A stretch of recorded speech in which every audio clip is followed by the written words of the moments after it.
Okay, then I'll go.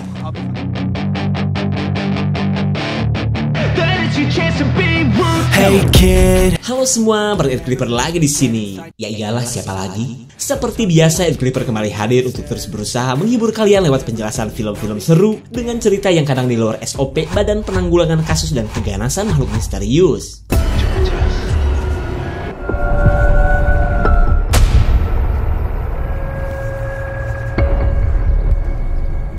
Menemani momen santai kalian, kali ini Ed Clipper akan ngasih klip dan review sebuah film yang bercerita tentang nasib apes sekelompok goeser downhill saat menjajal kawasan hutan di negara Chili. Karena siapa sangka hutan tersebut merupakan daerah kekuasaannya sekumpulan orang dengan kepercayaan dan kelakuan psikopatnya yang di luar batas dosa manusia.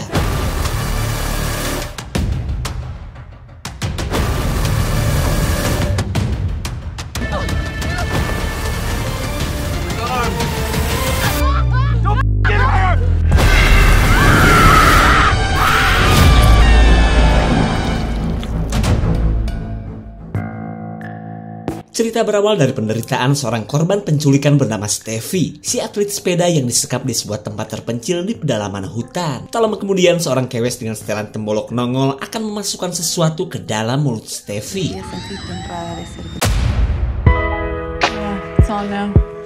Kemudian kita mundur ke beberapa hari sebelumnya, ketika Steffi dan pacarnya sedang melakukan latihan di kawasan hutan yang berada di negara Amrik. Mereka yang sedang mengikuti kejuaraan Goes Cup antar merek sepeda terlihat bersemangat, karena si pacar yang bernama Joe sudah masuk ke final. Senang dong. Lalu Steffi memberikan kecupan paruh tipisnya kepada Joe, biar ceker pacarnya ini beringas menggenjot sepeda sampai garis finish nanti.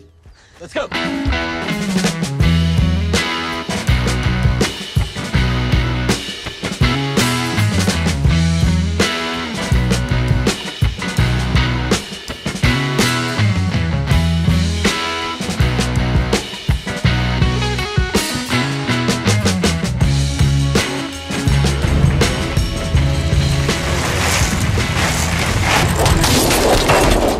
Kompetisi memperebutkan piala lahar emas akhirnya berantakan oleh insiden yang menewaskan teman Joe. Tapi meskipun demikian, pertandingan ini membuat nama Joe semakin populer di kalangan goeser downhill mancanegara. Help! 2 minggu kemudian, Joe dihubungi kawan lamanya yang juga seorang pegoes handal asal negara Chili, di mana pria bernama Pablo ini meminta Joe untuk mengikuti sebuah kejuaraan downhill di negaranya. Joe dan Steffi jelas menyambut baik undangan dari sahabat mereka ini. Apalagi di negara Chili nanti Joe bakalan ketemu si mantan yang kini sudah menjadi pacarnya Pablo.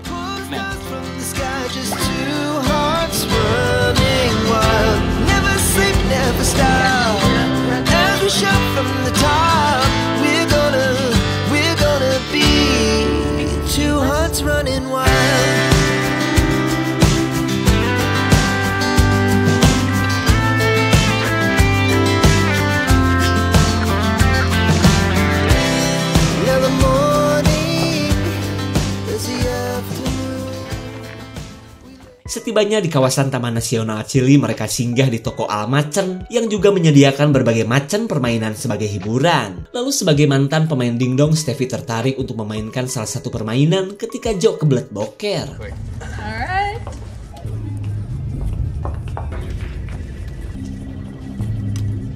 Pemandangan knalpot Steffi tentu saja menarik perhatian sekelompok warga lokal yang sedang bermain kerambol sodok. Terutama bagi si burik yang mengetahui Joe sedang nyetandar 2 dan sepertinya bakalan lama. Lalu dengan pesona gigi kuning langsatnya, si burik langsung mengecek tingkat kekenyalan knalpot Steffi. Problem, huh? Guys. Melihat kilauan belati pramuka, Joe memilih pergi daripada hidupnya berakhir di negara Chili. Lanjut, mereka pun menuju lokasi penginapan yang sudah disiapkan oleh Pablo.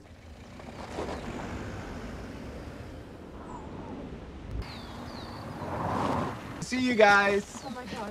Setibanya di penginapan, para panitia ini terlihat senang setelah 2 kali lebaran mereka gak bertemu. Begitupun dengan pacarnya Pablo yang bernama Max. Ia begitu pangling melihat Joe-nya semakin tampon hingga bisa menggait Steffi, si goeser cantik yang gak terkenal-terkenal amat. Di malam harinya, Joe dan Steffi mendatangi pesta sambutan sebelum para atlet melakukan babak penyisihan esok hari. Namun tak sedikit dari kalangan para atlet yang menjadikan momen ini sebagai ajang untuk bermabok-mabokan. Anyway, I would love to catch up with. Have a good night. Gracias, Ruben. Let's get you drunk.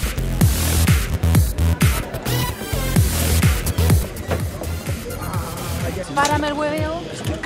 Max kesal akan kelakuan si Pablo yang malah bergoyang jadah bersama ciwi-ciwi haredang. Ia pun marah karena besok adalah hari pertandingan, sementara si Pablo malah mabuk-mabukan. Lalu ketika Steffi katanya akan pergi ke penginapan, si Pablo yang sudah oleng minta diantar ke penginapan juga. Keadaan ini membuat Joe dan Max akhirnya tinggal berdua di tengah-tengah pesta. Dan ya kalau sudah begini, butiran-butiran jadah di otak Joe turun ke mata dan mengendap di siki kanyut. Why is it me? Baru juga nganclom, Joe tiba-tiba berhenti karena menganggap ini adalah sebuah kesalahan besar. Terlihat Max pun kesal padahal ia sudah menyerahkan knalpotnya. Si mantan malah bertaubat di waktu yang tidak tepat.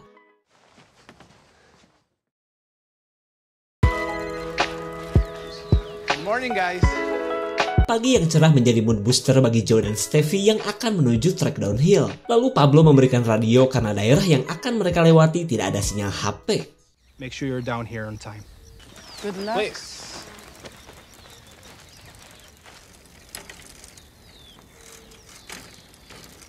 How far do you think we are? Di tengah perjalanan kurang afdol rasanya jika tidak berselfie Sukaisi terlebih dulu. Meskipun mereka sadar, di hutan seperti ini tidak bisa posting seperti biasanya. Lalu setibanya di lokasi gondola, Steffi yang kebelet ngompol gak perlu mencari lapak yang rimbun, mengingat tempat ini begitu sepi. Look, Ava. What the hell? Suara tembakan tentu saja membuat mereka penasaran. Kemudian Joe mengajak Steffi untuk menuju lokasi suara tembakan tadi berasal. Which way? It's over here. This way.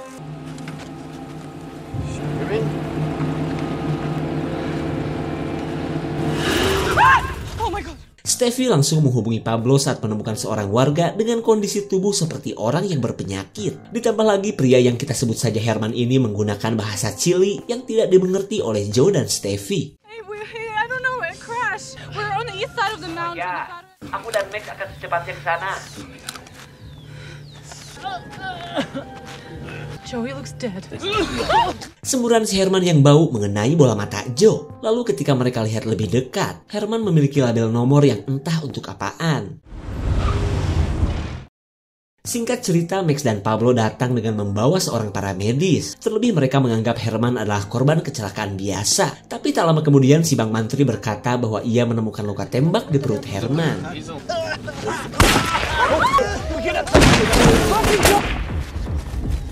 Mereka langsung kabur ke tengah hutan saat sekelompok orang menembaki mereka hingga menewaskan Bang Mantri. Di mana orang-orang tersebut tak lain adalah komplotan warga lokal yang tadi kita lihat. Dan inilah Luke, si ketua preman yang sedang mencari Herman setelah berhasil ia tembak. Lanjut mereka pun mencari keberadaan Herman dengan menyusuri hutan. Okay, then I'll go. I'll be fine. Mi amor, quédate con ellos. Akibat kekacauan tadi, radio yang dibawa Joe akhirnya ketinggalan. Kemudian Pablo menyuruh teman-temannya menuju sebuah kabin yang tak jauh dari lokasi mereka saat ini. Terlebih di kabin tersebut ada perangkat radio yang bisa mereka gunakan untuk memanggil bantuan. Tapi sebelum itu, Pablo akan mengambil kunci kabin di penginapan dan menyuruh yang lain untuk pergi duluan. We gotta go now.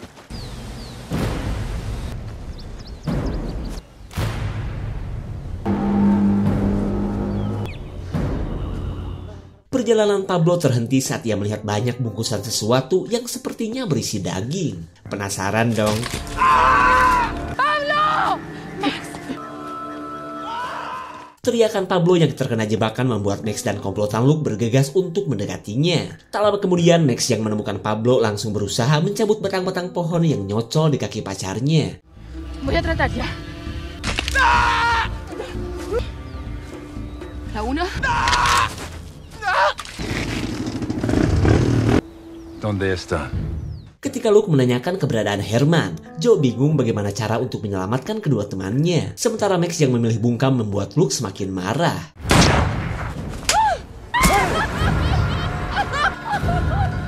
Shoot him!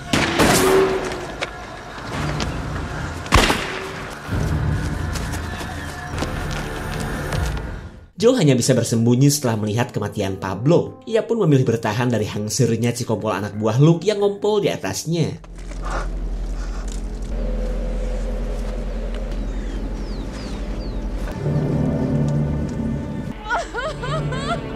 Setelah gagal menemukan Joe, Luke akhirnya membawa Max sebagai pengganti Herman. Tapi kita belum tahu nih, apa yang akan dilakukan komplotan Luke terhadap Max. They took her. Where? Dalam keadaan yang masih syok, Joe menceritakan apa yang terjadi, termasuk Max yang diculik komplotan penjahat. Keadaan ini membuat Joe kesal kepada si Herman yang secara tidak langsung telah membawa Joe dan teman-temannya ke dalam petaka. No, stop it! Stop! Meskipun semuanya jadi kacau, Steffi mengajak Joe untuk segera menuju kabin. Tak lupa juga ia membawa Herman dengan kondisi perubahan tubuhnya yang semakin parah.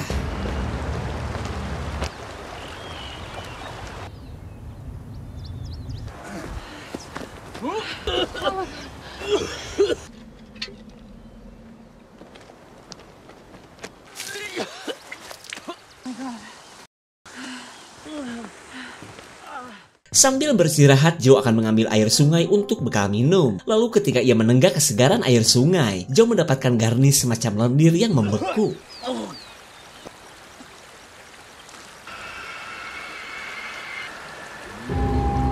Ternyata sungai di tengah hutan ini adalah tempat pembuangan jasad. Apakah orang-orang ini adalah korban pembunuhan? Tak lama kemudian, Joe menemukan seekor larva aneh yang membuatnya gak tahan kelamaan di sungai.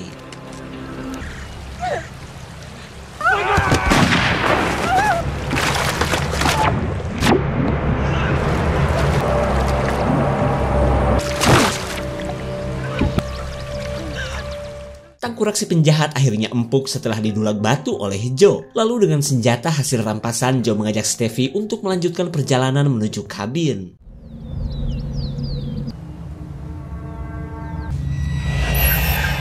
Di sekitar daging-daging aneh, Luke yang masih melakukan pencarian terlihat waspada akan sosok-sosok aneh yang sedang mengintai mereka. Di waktu yang sama, Joe dan Steffi kini sudah semakin dekat dengan lokasi kabin. Dan selama perjalanan mereka terus melihat kengerian yang sudah pasti perbuatan Luke dan komplotannya.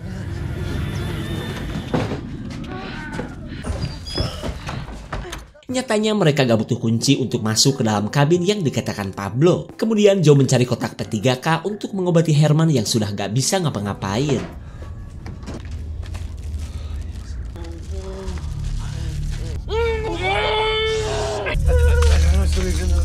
Entah apa yang kekolebatan bergerak di dalam tubuh pria ini. Apakah ini evolusi cacing kremi atau larva yang sempat ditemukan Joe?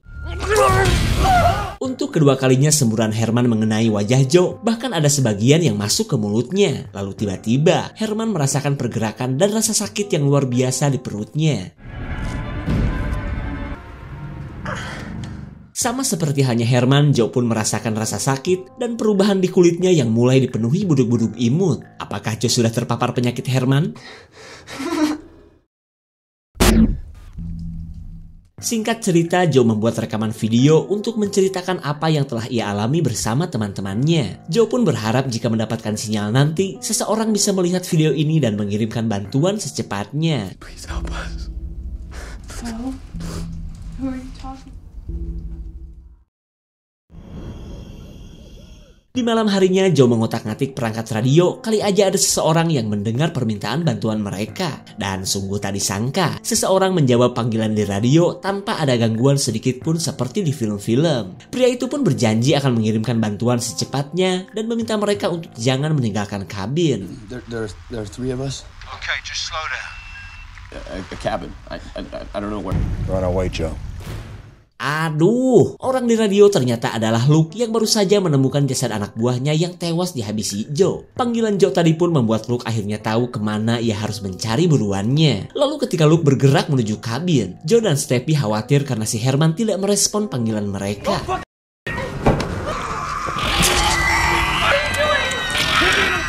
Saat makhluk aneh keluar dari tubuh Herman, Joe gercep menempatkan pria ini di sebuah kamar. Tak lama kemudian mereka melihat kedatangan banyak orang yang Joe pikir itu adalah para polisi.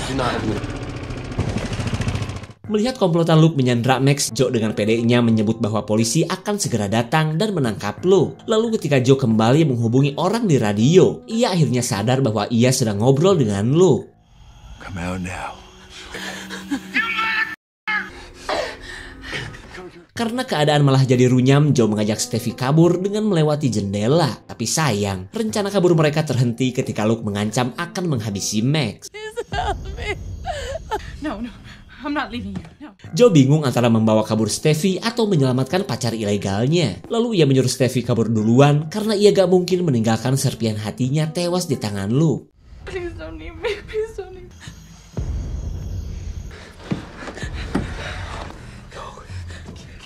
Luke menyalahkan Joe kenapa harus membunuh anak buahnya, padahal ia hanya ingin mencari si Herman. Tapi karena Joe dinyatakan sudah tertular, Luke terpaksa akan menahannya.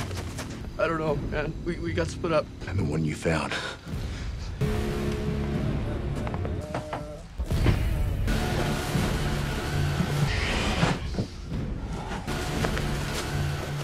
Steffi gak mungkin meninggalkan Joe yang kini mulai merasakan keanehan di tubuhnya. Sementara bagi Luke perubahan ini sangatlah indah, hingga Joe pun patut ia perlakukan dengan baik. I said it's beautiful.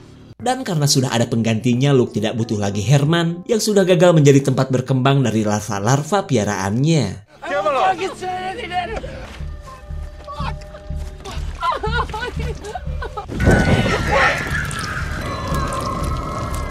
Joe dan Max dipaksa untuk mengatakan di mana keberadaan Steffi, dan karena gak ada yang mau menjawab, Luke akan melakukan sesuatu terhadap Max.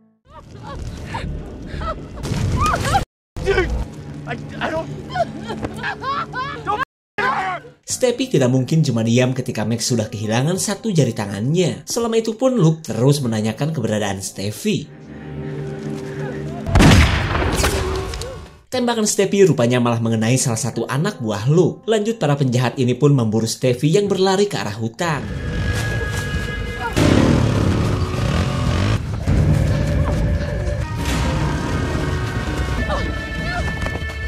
Max menyuruh Joe pergi duluan karena ia sudah gak kuat untuk berlari, hingga para penjahat pun bisa dengan mudah kembali menangkap Max.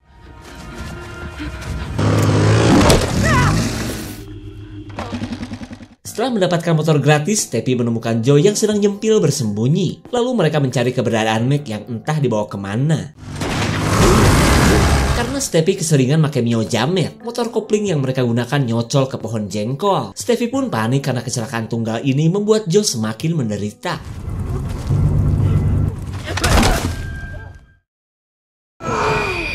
Isn't it? Singkat cerita, Steffi ditempatkan di sebuah ruangan seperti yang kita lihat di awal film tadi. Lalu datanglah seorang anggota dari sebuah sekte sesat yang akan menjadikan tubuh Steffi sebagai inang dari sosok larva aneh. Di mana larva dari hewan langka ini dianggap makhluk suci oleh mereka, termasuk Luke dan komplotannya. Honrada de ser bendecida. Menurut si wanita berkerudung sesat, Steffi harusnya bersyukur karena akan menjadi makanan makhluk suci yang ia sembah. Tapi boro-boro bangga yang ada, Steffi menderita karena sulit bernafas.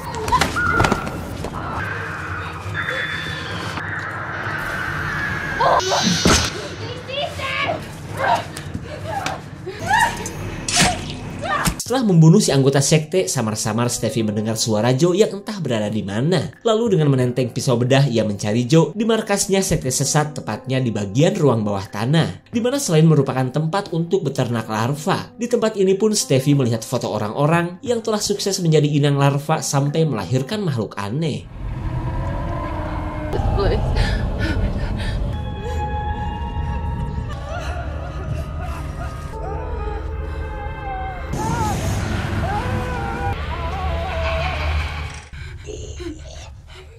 Steffi seolah gak percaya melihat pacarnya sudah berhiaskan borok seperti ini. Tapi meskipun demikian, Steffi yang tetap lope mengajak Joe untuk segera kabur. Come on.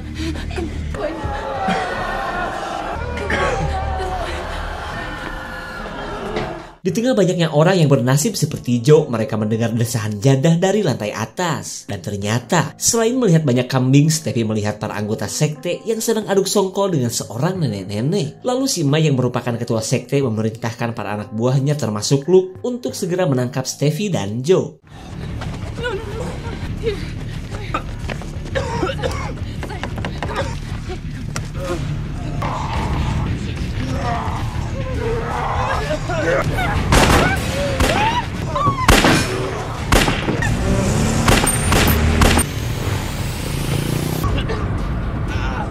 Di tengah pengejaran, kondisi Joe semakin parah karena sebentar lagi ia akan melahirkan makhluk aneh. Terlihat Steffi pun bingung antara berhenti atau terus menggeber mobil.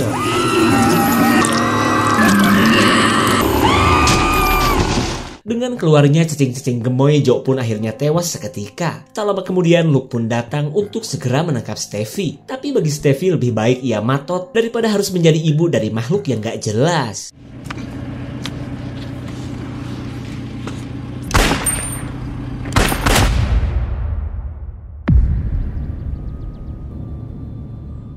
Di keesokan harinya, seorang kru balap sepeda mendatangi kabin setelah dari kemarin tidak mendapatkan kabar dari Pablo. Lalu semuanya terjawab ketika pria ini menemukan rekaman video Joe. I'm being hunted by some men. Halo, They murdered Marcelo Patricio. because we found some. 2 hari kemudian, para ciwi-ciwi dehidrasi yang tergabung dalam komunitas Jogging of the Jungle melenggang jogging di kawasan hutan yang sudah banyak menelan korban. Tak lama kemudian mereka melihat kantung kresek berisi daging yang tak lain adalah tempat untuk mendewasakan para larva yang baru lahir. Di tempat ini pun Max yang sudah terpapar telur larva berusaha mengingatkan para kewes untuk jangan mendekati buntelan kresek.